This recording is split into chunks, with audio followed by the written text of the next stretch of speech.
Shalom saudara-saudara, hari ini saya akan berbicara tentang Yesus sebagai gembala. Bila Yesus adalah gembala kita, maka apa akibatnya? Apa yang terjadi dalam kehidupan kita? Di dalam Injil Yohanes pasal 10, di situ Tuhan Yesus bilang bahwa dia adalah gembala bagi umatnya. Siapa umatnya? Umatnya adalah orang yang masuk melalui Tuhan Yesus, karena Tuhan Yesus itu adalah pintu dan gembala. Dia bilang, masuk melalui aku, ya. Lalu kalau keluar juga bersama dengan aku. Itu umatnya, digembalakan oleh Tuhan Yesus.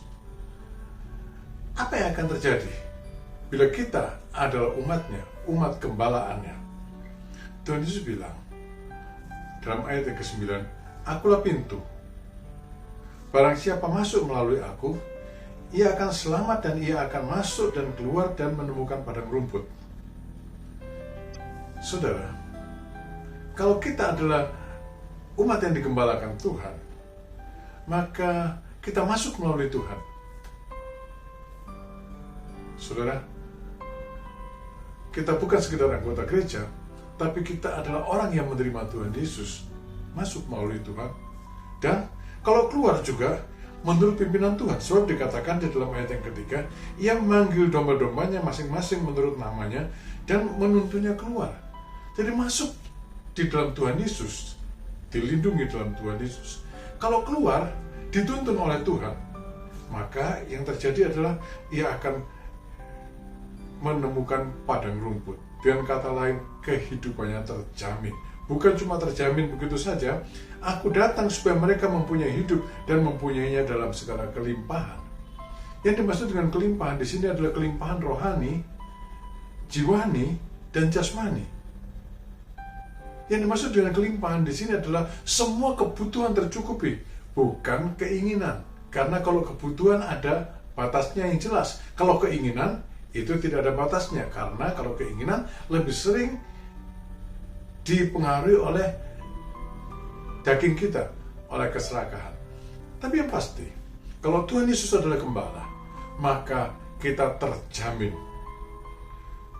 melimpah, melampaui semua kebutuhan kita. Yang kedua, kalau Tuhan Yesus adalah gembala kita, maka dia akan membela kita mati-matian. Dalam ayat yang ke-11 Tuhan Yesus berkata, akulah gembala yang baik. Gembala yang baik memberikan nyawanya bagi domba-dombanya. Artinya, Tuhan akan membela domba-dombanya ini kalau perlu sampai mati. Dan ternyata memang untuk membela domba-dombanya, Tuhan Yesus mati di kayu salib. Tuhan Yesus menjamin begini, dalam ayat yang ke-28, dan seorang pun tidak akan merebut mereka dari tanganku. Dijaga mati-matian. Selamat. Ya saudara, selamat. Dan yang ketiga, dikatakan, akulah gembala yang baik, dan aku mengenal domba-dombaku, dan domba-dombaku mengenal aku. Saudara,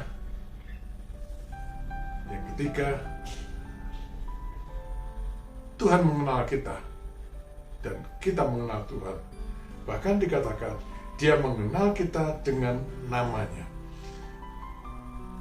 Dalam ayat yang ketiga terkatakan, domba-domba mendengarkan suaranya, dan ia memanggil domba-dombanya masing-masing menurut namanya. Tuhan betul-betul mengenal kita, dan ini berarti ada komunikasi antara Tuhan dan kita. Tuhan bicara kepada kita. Kita mendengar suaranya. Dan itu berarti kita tidak akan tersesat. Berarti langkah kita akan pasti. Kapan kita mendengar suara Tuhan?